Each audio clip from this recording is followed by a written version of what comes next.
Welcome to the Veterinary Marketing Podcast, where it's all about how to attract, engage, and retain clients to your veterinary practice using digital marketing.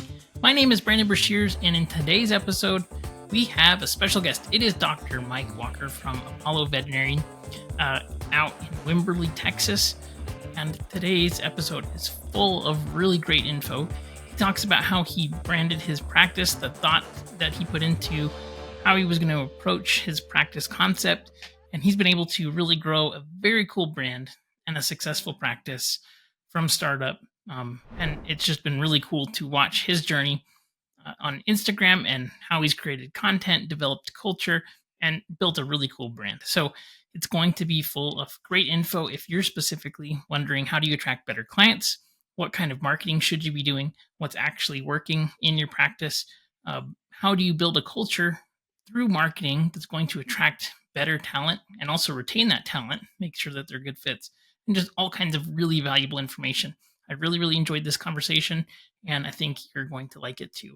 Before we start today's episode, I have two sponsors for the podcast. Are you looking to get better SEO ranking for your veterinary practice? Probably everyone I know that runs a veterinary hospital would be benefited from having better local SEO. And that's why I want to give you some free tools from one of today's sponsors. It is whitespark.ca. If you go to veterinarymarketingpodcast.com/SEO, that's veterinarymarketingpodcast.com/SEO, you can sign up to get a free account to give you some amazing SEO tools. Whitespark gives you everything that you need for better local SEO. If you haven't heard the episode I did with Darren Shaw, be sure to go back and look at it. He is the founder and owner of this company. It is fantastic. They have Google Business Profile Management, local rank tracking, local citation finder, reputation builder. They even have professional SEO services if that's something that you're looking for. So go to veterinarymarketingpodcast.com/SEO to check out Whitespark and the free tools that they have available for you. You won't be disappointed. They're really cool. Let me know what you think too. If you need help with any of that, please don't hesitate to reach out. But again, veterinarymarketingpodcast.com/SEO. Have you ever said to yourself, I wish I knew where these clients were coming from?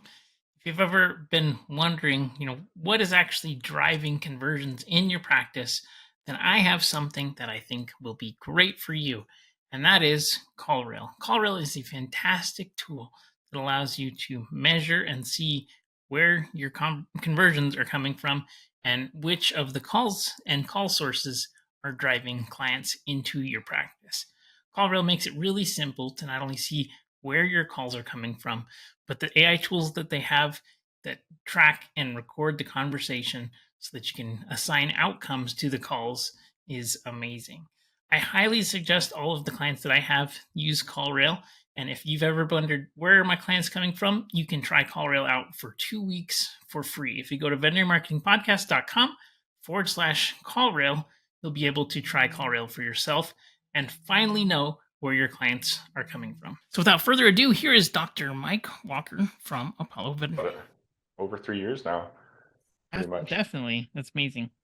It's amazing to see what you've done too. So let's just get into it because I think it'll be a good conversation for the podcast here. Cool. So make sure we're recording. Okay, cool.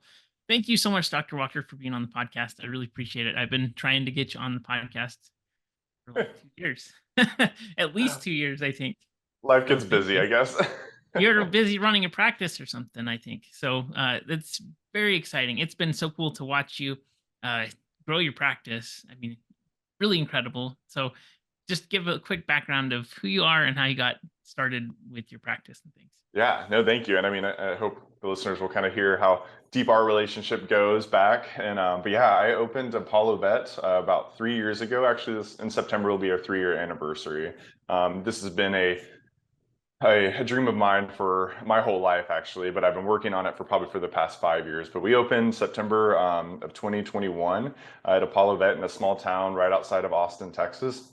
And have grown it up to now we're a 6-doctor practice, about to open our second location here in the next couple weeks. And our goal and our mission is to continue to expand out and keep independent and local and bootstrap it ourselves. And that's really kind of what I found the most joy out of too, is working with people like you from the get-go and just building up this company to what we can dream it. Because really, it's as big as we want to make it. And that's the fun thing to me.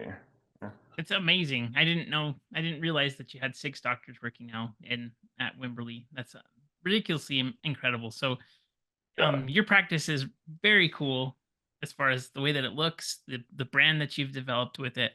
Um, can you kinda give a little bit of insight? 'Cause looking back at your content, so people should go check out followvets.com, check out your social and everything, but it's been very consistent, and I think that's one thing that's been very impressive to me is Yeah. that most practices, I think they go like in spurts where they'll get like an idea to start something and then they won't finish it or they won't be consistent. But you've been consistent.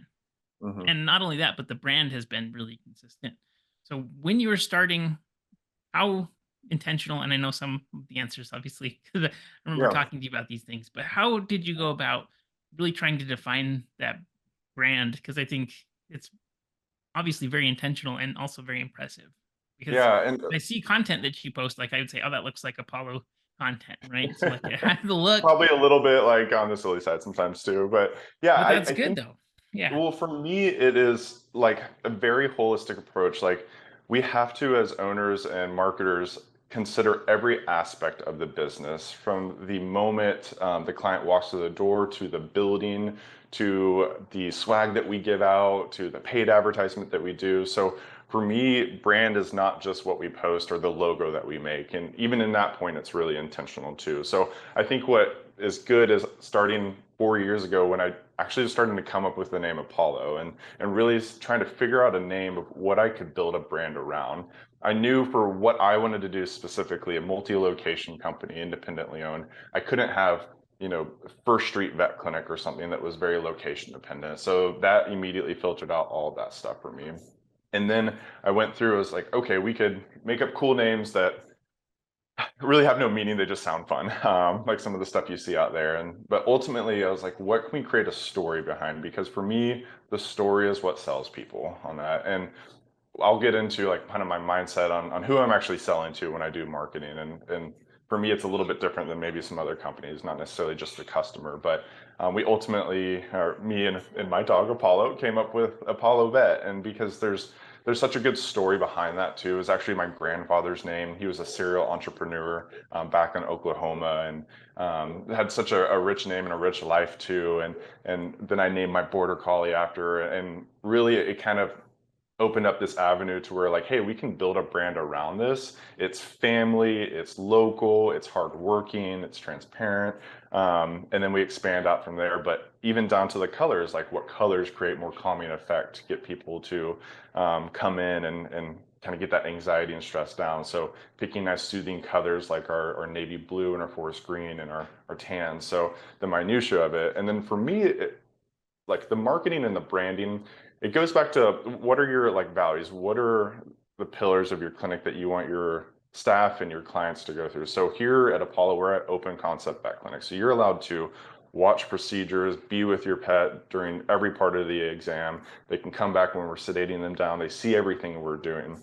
And so that is a huge niche in our competitive edge and part of our brand. So we're the vet that lets people in the proverbial pack. And so you think about the space that you're in. Our clinics are part of our brand too. It's not a small like dungy place where you can't see the outside world. So I'm sitting in surgery now. I have a window that a client can watch and actually a window out. So I see all the cars parked. So you can literally sit in your car and watch surgery if you really wanted to. And so that is a huge part. Our next clinic, I struck through probably 100 different properties because I had to find the one that actually fit our brand, glass across the front, thinking about that kind of stuff.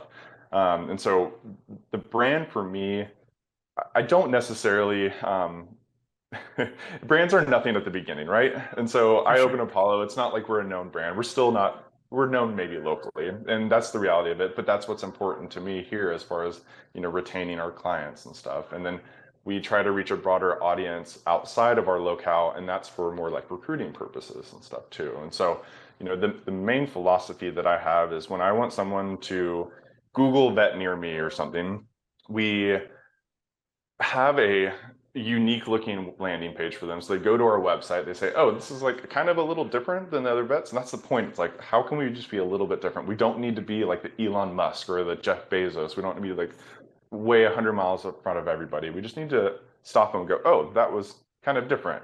I'm a little bit more interested now. And that's really how we do stuff, even within the clinic, as far as the bags that we send home, the boxes that we send home if you have surgery, things like that. My goal is to have people stop and go, whoa, wait, I just looked at that clinic on Instagram. It's kind of a bit different. Let me go back and kind of wiggle into there a little bit more. And that's proved really successful for us. That's really interesting. I've never heard anybody say it that way, but it's absolutely true, right? Being like 100 times better is no more of an advantage than being like 1% better, right? If you're better, it's just a margin of how much you win by. I think you should obviously go for as much as possible, but like just trying to be different helps to really get like a pattern interrupt and make people pay attention, because it's easier to spot differences than like, trying to find something that's similar. It sticks out in your mind. So I think that's a really good marketing principle in general to focus on. Um, absolutely. One thing that I think that you're really good at doing is your social content. And when you started your social content, um, how did you get more comfortable doing this? Is it something that you've always been interested in, or like people always ask me, what should I do to start?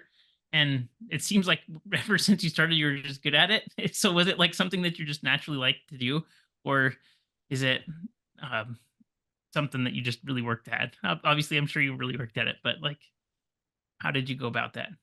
It's like everyone's like overnight success, but it's 10 years in the making, right? And so for some reason, I got like obsessive probably a year before I opened Apollo Vet on like just marketing in general. I listened to your podcast. That's how I actually got connected with you and working the whole I time. And remember you were asking me, what kind of camera should I buy? And you're like really detailed into it. And then you're making really high quality videos. It's like, wow, yeah, he's amazing. you know, and just digesting, like I have such a curious mindset about this stuff because it's a whole different world and it's so important and really it's a low entry barrier to actually make pretty good content and stuff. And so, you know, I dove into lighting techniques and YouTube's on everything, but there is no magic bullet, and you probably know this too, starting this podcast. You just have to put in the reps. I laugh because when I opened, I made this video. I put a tripod up in my lobby and I made a 30-second video, and this video actually runs now continuously on Facebook and YouTube and Instagram, and it still says now open 3 years later, but it's got so much like comments and traction. But that 30-second video took me 3.5 hours to do. It took me 3.5 hours of I just didn't doing. know that's how long it took, but it was amazing. It looks really good. Yeah, but it's so basic too. And so what astounds me on the social media is how much like traction and engagement that we get when we just speak on there, when it's the staff. Like we have a rule now that we don't do any graphics unless we're making like an announcement, like holiday hours or hey, we're going to be closed today. No Mhm. graphics whatsoever, and a minimum of like, or a minimal amount of just puppy and kitten pictures. Because again, like the point is we want people to look at our page like this is a little bit different of a vet clinic page than you know I've seen before. There's no right or wrong, but I don't like the look of just graphics everywhere. And for Yeah. me, my strategy around organic social media posting is I'm not going to gain too much realistically from just organic posting.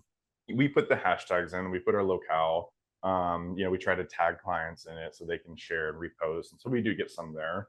But for me, I have two big drivers on social media organic marketing. It's brand loyalty. So I want to keep our clients engaged and loyal to us.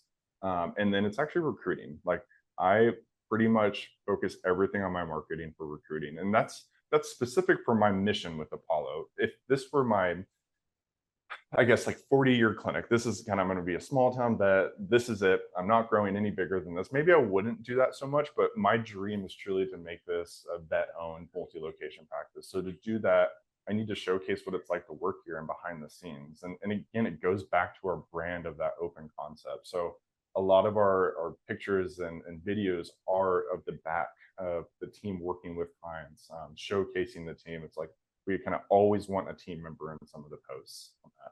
And so that's a huge thing for me. And I find like when we get busy and we just kind of throw up some pictures, our engagement and likes kind of go down. But when we really be thoughtful and you know get these videos of the people and it's insane kind of the doors that open. I've hired 3 vets now from Instagram only, like Wow. truly from.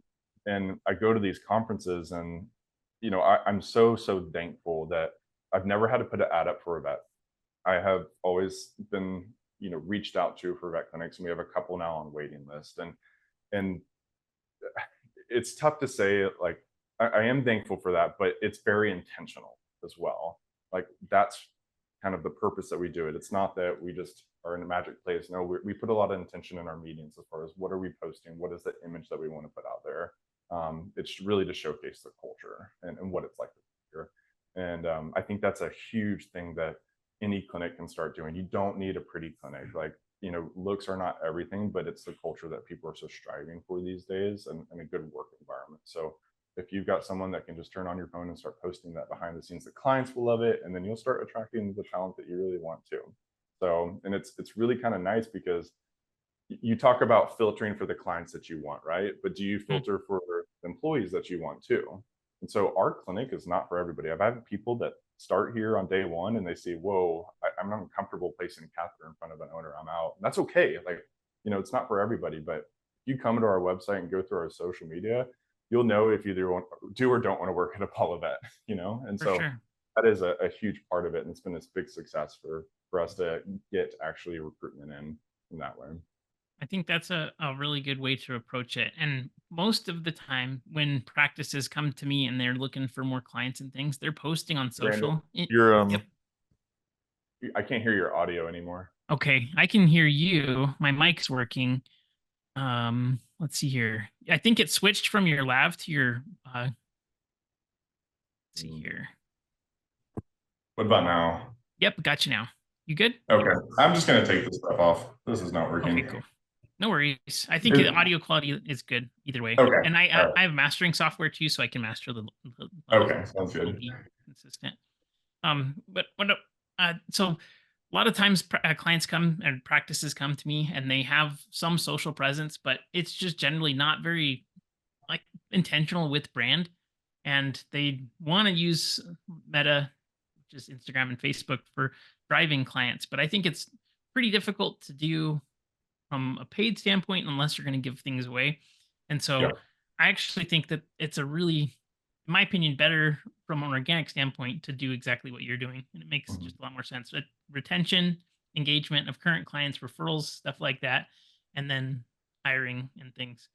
Along the line though of being intentional with the type of content, which I think you're really going for transparency, what it's like to work here, what the environment's like, making it Mhm. seem fun, inviting. Like it's cool to see all of the back, you know, behind the scenes type things. But do you shoot for a type of content?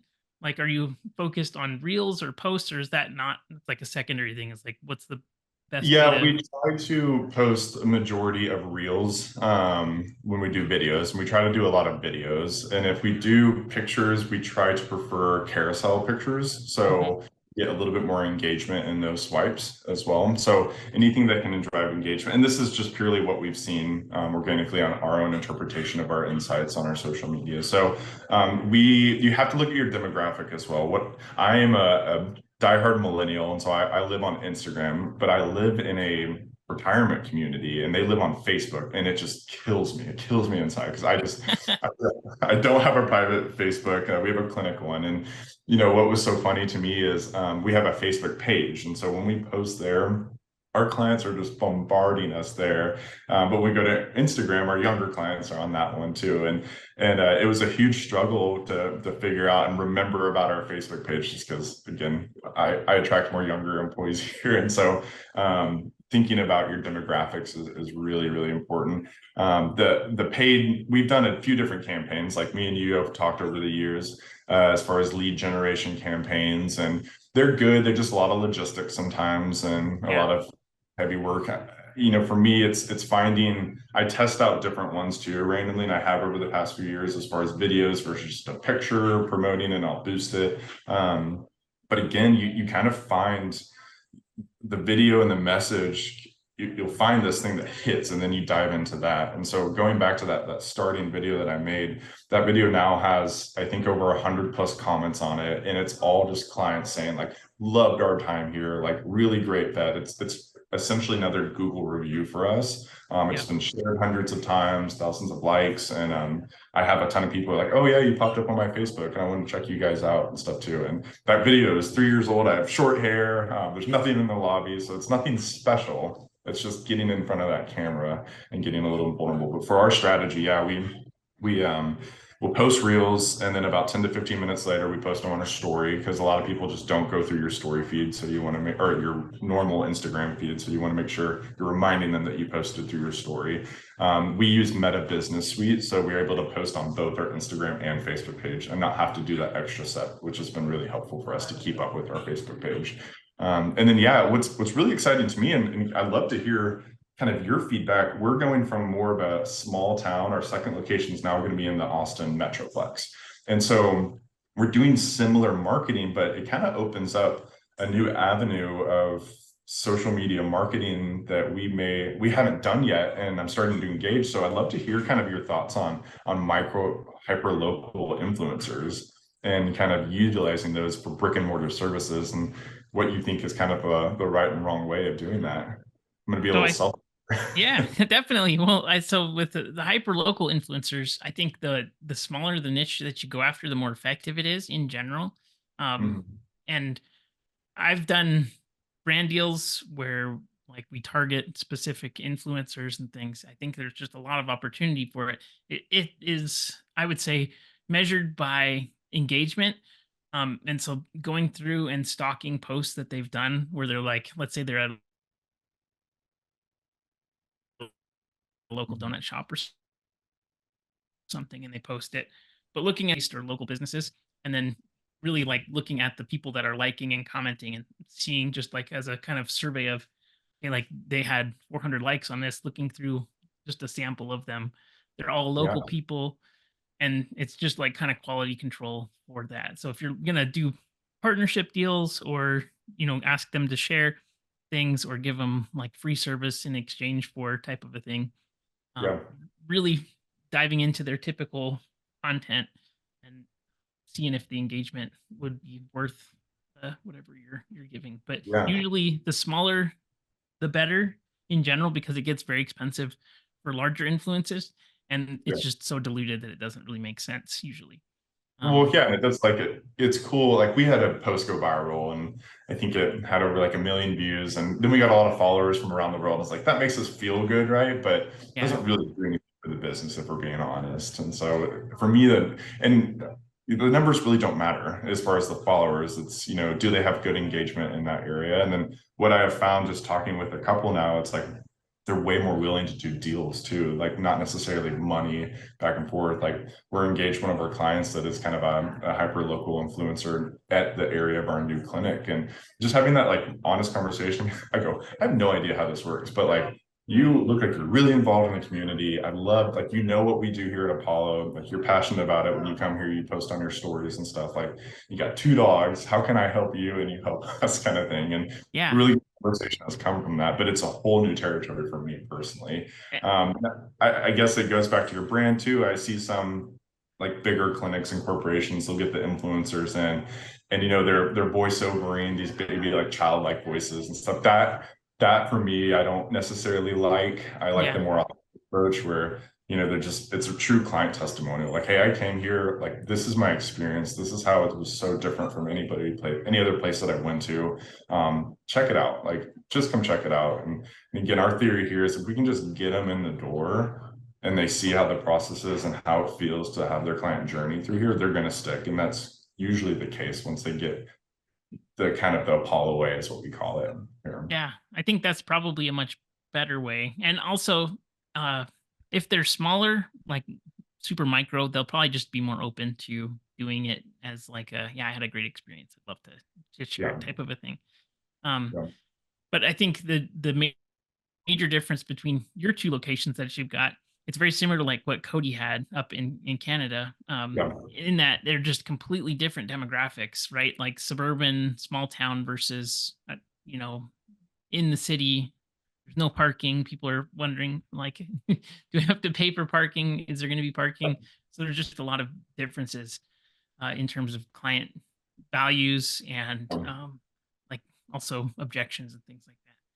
So it's Yeah. going to And be it keeps it interesting. fun too. I mean, like for me personally, I always want to be growing and learning new things. And how we started this clinic may be completely different how we start the next clinic. And, I think what would be super beneficial, because honestly, this is how me and our relationship started 4 years ago, is I was listening to a podcast. You were with Adam Greenbaum with Whisper Club.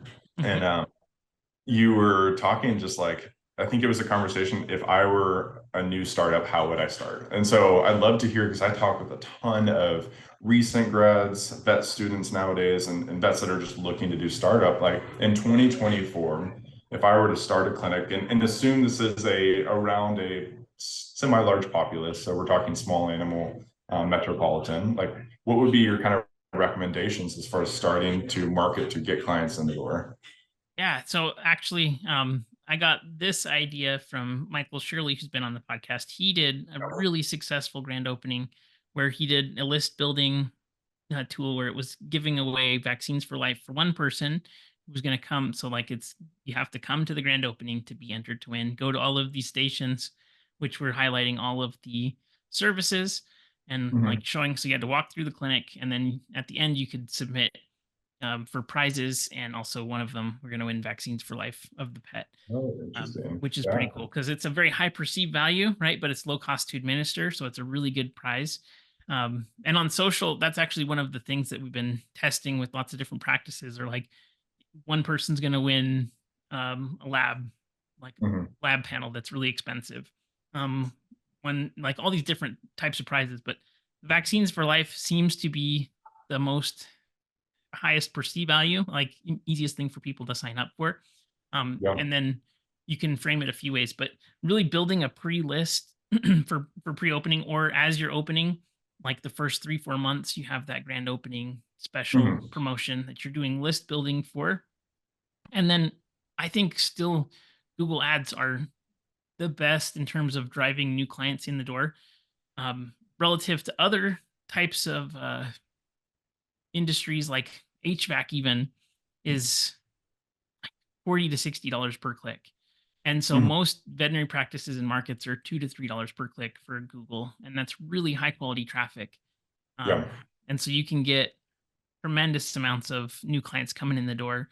But I think it goes back to niching down into what kind of services you want to target, because I mean, there's anything you can imagine. I mean, cherry eye surgeries to lymphoma cases to um, like sebaceous adenitis, like Mhm. it there's all these weird things that you can target, and the more niche that you go, the better the response is going to be. So the more general, you're just competing kind of with everybody, and so it's harder to stand out, especially when they don't know you yet. And so really narrowing down on the types of procedures and types of clients that you want to do. So either really focus in on experience, and the Mhm. cool thing about you is that you're good at content, you can actually show them. And there's new placements like Performance Max, which give us, not just text but also videos and pictures, and you can actually show them. Because if you're telling people this is a really cool and new experience that's not like other vets that you've been to, like you just have to take my word for it, or you can actually show them and they can see the difference. Yeah. So, honing in on your skill set that you already have, and the strengths that you already have, and really diving into those things will be Mhm. very helpful. And then I can't say enough how important it is to have good staff that are going to like make the experience consistent through the whole process, and that includes answering the phones and making appointments for you in your practice. Yeah. And I think Mark Cuban has a really, really good saying, and he said it on Shark Tank. I was watching it one time, and he said it, and it was just like a boom moment for me. He was like, the best marketing you can do, it's not, paying thousands of dollars for influencers or social media or anything like that. It's delivering a very good, consistent product to your customer just every Yep. time. And then that is the best marketing you can do, because then they're going to start to tell people. And it is so true. Like referral is still probably the top driver in the vet world, as far as, Absolutely. and so don't forget that, like going in on those systems, that client experience is a huge one. And like, personally for me, we all practice pretty good medicine as far as across the board. Of course, there's outliers, right? For And sure. and so you have to think about like, how are you going to differentiate from the competitors? Again, we're not going to be Elon Musk's or Jeff Bezos. They'll come along, but little things can really go a long way for the clients. Maybe you don't have to go full open concept like this, but trying to ease like we have meetings every week and we're like, what are our client barriers? What are their difficulties? Okay, let's think about this. The client journey, they walk into the door, they're met with just like 5 people on the phone. The phones are ringing off the hook. They're like, hold on, wait here. And that's a horrible client experience. So how do we change that? Okay, now we move reception off site. So we have a dedicated concierge that comes in and greets you just like a high-end hostess at a really nice restaurant. Very personal, greeting your pet by name, giving you a latte when you come in, escorting you to the room. Okay, now with this, all right, what are the other constraints? Going in and having that talk with the doctor and nurse, your dog gets dragged away, something happens back there, you bill us $400. Let's change up that whole experience. Okay, then after that's done, then they have to go back up to that desk and get checked out. Well, it's kind of annoying. This is all just musical chairs. All right, now we've got portable terminal payments that we're just now doing it in the room. We've got a second door that they can egress out. So really thinking about that client journey, those little things can go such a long way. I remember when I first opened, like I had to sit clients back down so many times, like, okay, I'll go up to front to pay. And I'm like, no, just stay right here. Nurse will come in and get you checked out. And they're like, oh, sweet, this is awesome. And it's like, that wasn't revolutionary or anything, or it cost nothing to do. So, that is part of the brand as well. Like you have to realize every time we talk with a customer, be it doctor, receptionist, to TA, you are upholding our values, our brand, our mission. And it has to be a consistent message for sure. That is so important, and I couldn't agree more with that. And it's interesting too. I was listening to, I can't remember which podcast it was recently, but it was talking about like marketing changes and things. Like when you're starting out, you have to make massive changes to make a difference because you don't have any momentum, right? But like if you're in a vehicle that's going like 200 miles an hour and you do a slight adjustment, it makes you go like dramatically off course. And so the better that you're doing, so for example, you're dissecting all of the steps and optimizing your entire like basic process, right? And so anytime we make adjustments that are going to improve on the front end of that funnel, like it just exponentially increases the revenue because you're going to get referrals, you're going to get great reviews, and so everything is amplified on the back end of that. Whereas like if I have somebody that comes to me and they're like, I want to get more clients, I have terrible reviews, and this happens like quite a bit, right? Like my practice isn't growing. Fix it with money and marketing, and it doesn't fix it. It just creates more of the back end problems that they're seeing. And so having that perspective, like, is incredibly important. I bet most people are not thinking about process as marketing like that and breaking down all of those pieces because it does make a huge difference, especially when you have an anxious dog and you have to drag them and they're like, I don't want to go. I'm thinking of my Great Pyrenees that I just took to the vet, and it was a terrible experience because she doesn't like, she wants to be on the farm, she doesn't want to be in the vet clinic. Sure. So, Well, and like I've heard you said it before. It's like, and I've been in this position where I've called you and like, hey, it's slow as heck. Like, we should have fixed that problem 2 or 3 months ago. Planning for this, and I think so I started the clinic in the middle of COVID, and it was just crazy, right? Like we were pretty booked from the moment we opened. Now we're headed into this economy, right? And we're starting to see that cyclical nature of vet med where, back to school gets a little slow, like holidays get a little slow. And so me as a young business owner, now I'm kind of riding those seasonal waves a little bit more. And it's really interesting. So, okay, now I remember last year, what can we start to do like a month or two before that to try to fill our books or have a better chance of success during those times and stuff? And so, I think that's just patterns and going through it and the experience. But have you seen that kind of cyclical change as far as coming back to vet med a little bit? And maybe like, do you have some strategies to kind of get through those things? absolutely. So it is actually slowing down pretty significantly across the country. I'm also talking to vets now who have been laying off their staff because they don't have appointments, which is the first time since 2018 or so that I've heard things like that.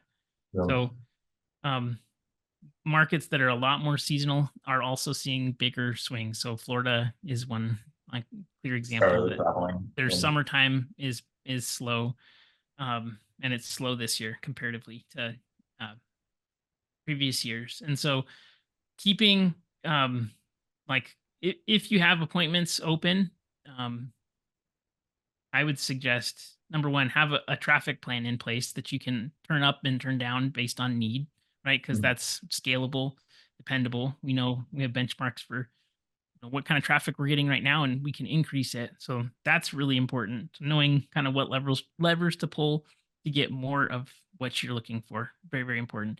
And then secondly is make sure that you're using your own customer data as much as possible. So most Mhm. practices aren't sending out reminders or emails, like 85 to 90%. Um, I would Really, say. that's a fascinating stat to me. Why do you think that is? Because there's so many native PIM systems that do that for you now. Yeah, so most of them have older PIM systems, right? And the majority practices are using those, and they'll always say, "I know I should be sending stuff out, but we're just not doing it." Um, Gosh, if I had to do that manually, I would pull my hair out for for sure. sure, absolutely. Well, So I think that those two things are going to be really big, yeah. and then just trying to plan. I think most locations are going to see a slowdown for back to school. And then Mhm. usually we see a pretty big slowdown in December. So Yeah. those are the two things that are slower. And then there's usually a little bit of a dip in February, and then it starts to pick up I again get in it. most markets. But And thinking, the frustrating thing that I've found, I feel like sometimes we're maybe more the independent practice owner, we're 20 to 30 years behind like the technology and the way we think about stuff. So, for me, we have cloud-based software where we have cadences starting, I think, 4 to 6 weeks before they're due, and we switch it up because you think about, so me personally, if you leave me a voicemail, I probably will never check it. That is just not a medium that I like to do. yeah, Text me or email me, but even if you text me, I treat my text messages kind of like my email inbox. I get a me ton. too. It takes me a Same idea. while. And so you have to think that's no different from your client. So if you're sitting there and you're only sending postcards and you're not really getting a good retention rate, like you have to think about the demographics. Maybe they need to email. So what we do, we don't send any postcards or anything, but we actually switch it up. So at a certain cadence, starting like 4 to 2 weeks before they're due, they're getting emails. And then in the intervals that we have some text messages hitting them too. But these things are all automated and we don't even have to look at it. We just set it and forget it and it's done and it's trackable. We see it in that client file, those messages going out, and they can reply to it. And thinking about that. And then, when we're having a really slow time, we actually jump on the phone. So we pull usage reports on, or not usage reports, just reminder reports of saying like who's overdue in the past week for their rabies. Because sometimes it's hard to get a client in for a bordetella or a kennel cough, but people know rabies, they associate it with like legality of it, right? And so Yeah. it Hmm. really, I have my practice manager run a report every Tuesday on who missed their rabies this past week. Hey, call me like, hey, don't know if you got our stuff, not a big deal. Just letting you know Coco's due for his rabies. I can get you booked right here. I'll shoot you a text message for the online booking. And they're like, oh shoot, thank you. I didn't even realize that. I didn't see it. It's not personal that people aren't booking. It's just they get busy or they moved away. And then we learn a lot from those calls too. Like, oh, I actually moved to Idaho. Okay, cool. I'm going to inactivate, send you your records. Not a big deal. And so trying to lower those barriers too. And these are just very simple things that you can natively get in your practice. You don't need to buy third party everything for. There's stuff that does that too, but Yeah, there just is. like the simple thing of like that story, I use that, and it's probably 30 to 40% of our bookings come online, direct booking online. Again, Hmm. lower that barrier. So I know that when I turn off my phones at 5:30, we're still able to generate active clients. They can go online, they can book, they can choose their doctor, choose their day. And again, I don't have to be active in that. And it costs a few $100. We can make that up with a couple appointments. It's a Yeah. no-brainer. So That totally makes sense. I really like how you phrased that rabies call too. Like doing the assumed close. Like, do you give your practice manager scripts on how they yep. call? Yeah, so they And have scripts for when they call, they have scripts for when they leave the voicemail if they don't answer. And then we follow up and then we move on. So again, we don't take it personally, but we're a business, but as long as we're doing things with the right intention and the mission, and at the end of the day, I got to support the people here, and we're a for-profit business. I mean, yeah, there's no shame in that either, but we got to get people in. So there's tactics you can do, and they just take some work, but once you put those processes in place, then um, yeah, kind of trust your team and let it go. So yeah, I love that, and I think that most practices that I talk to don't have any scripting in place, and that's why I ask because I think Like doing that assumed close, most people don't ever even ask for an appointment, which is the closing question. So Yeah. they'll get a call and it'll be like, "How much is your spay?" And they're like, $150 for the appointment, or that's really Yeah. cheap. But and then they're like, "Okay," and they like, "Have a good day," and that's it. So I think that is a big, Yeah. And important so takeaway for like sure. easy protocols you can put in place. So when we have someone call for an estimate like that, we're like, hey, yeah, for sure. Like never say no, right? It's like, yes, I can figure this out for you, or I'm going to get you. Like, again, we want to reduce defenses on the clients on everything. That's why we're open concept. So there's no guessing on what we do, right? So Yep. okay, I can get you an estimate, no problem. Let me go ahead and get you in our system. So I'll email that. So we have record of it and everything. Cool. Now you reduce the barrier of like, they're already in the system. Okay, they're gonna get Yep. it way easier to book, right? And so that's kind of how we do our estimates as well. And yeah, it proves pretty dang successful. If you I just, like again, that. but yeah, for sure we can do it. This is how we do it, Yep. we get some Exactly. info, I'll email that over, and now we got them in our system.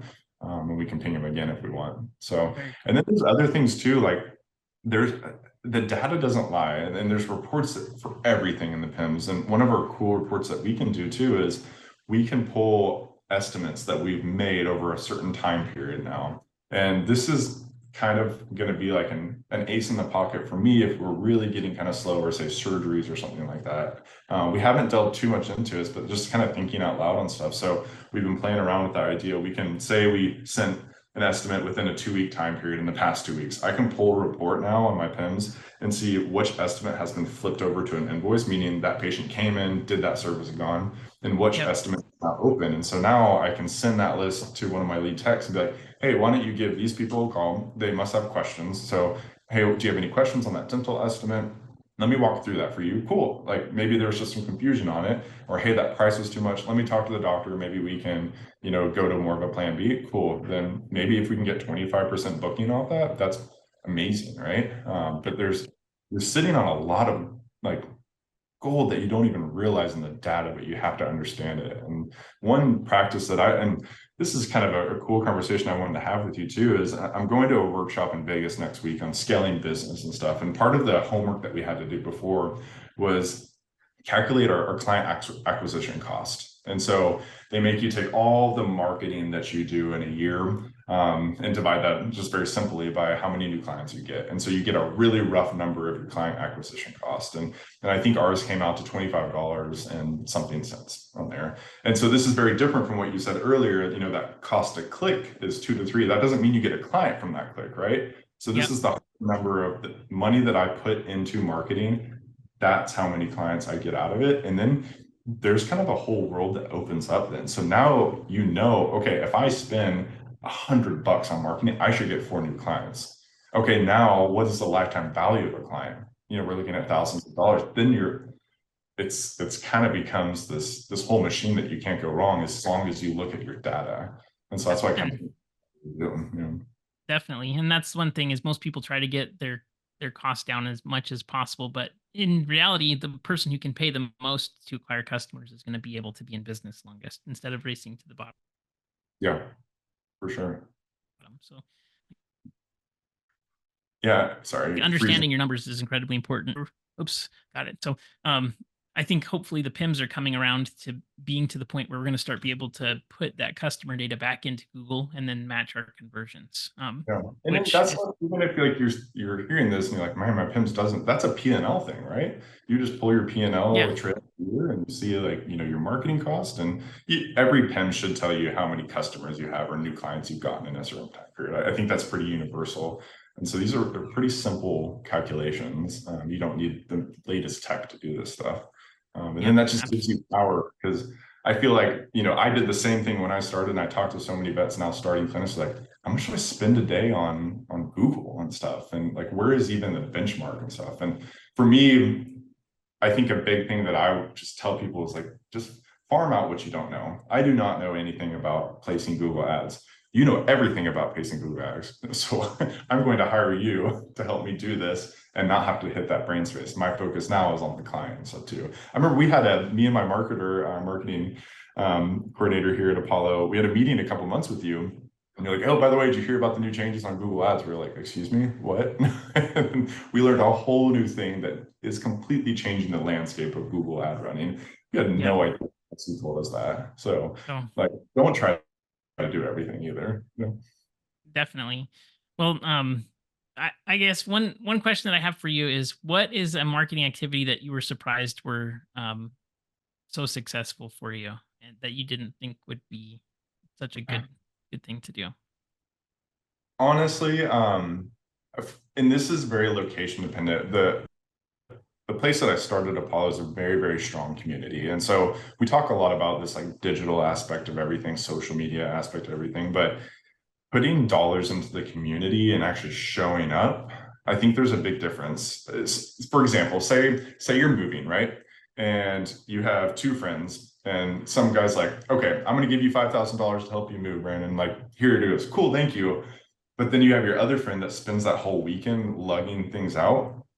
Which one did you kind of value more, right? And so taking that approach with the community, yeah, like we write checks to sponsor the volleyball and stuff too, but when we have actually events that we sponsor, like showing up as a business, supporting that community, I cannot tell you how many clients have come up to me at these events or in the clinic and saying like, hey, we really see like what you do out there. And it's really, really good that you're involved in the community. And so don't forget that good old approach to it too. Like you do have to spend some money, but if you do it right and you do it genuinely with good ethics, like it'll be paid back, because people are creatures of habit. They want to go to people they trust that are doing the right thing, that know you personally.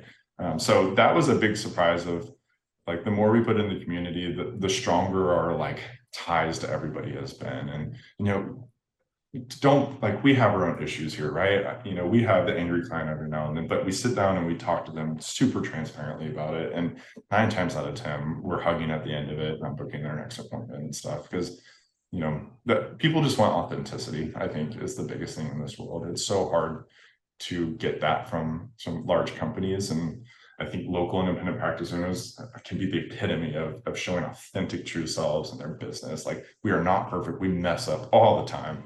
But here's how we do stuff, and here's why we do stuff. And people really resonate from that. It's been kind of the biggest shocker, not shocker, but cool thing for me to see, dive I think into.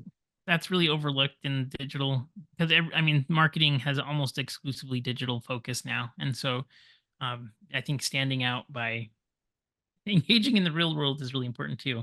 I think that's one thing that Chewy does really well, is that they send out birthday cards for all your pets, and like, Yeah, that they're going to send you something for it. Um, and so yeah, yeah. definitely, Um, For sure. And you got to be realistic, right? Like, I don't have millions of dollars backing me at Apollo. I don't have a whole C-suite of, COOs and chief marketing officers. And yeah, the thing, like, we've done it before. We talked about it earlier, like trial some stuff, spend some money. So you talked about Michael Shirley's open house. When we opened here, we did an open house a few weeks after we opened. And I made a post. I spent $7 for a week on social media, so Facebook, Instagram, and it became a frat party here. So my friends, they had some catering business. They brought some drinks and food. We had over like 300 people show up.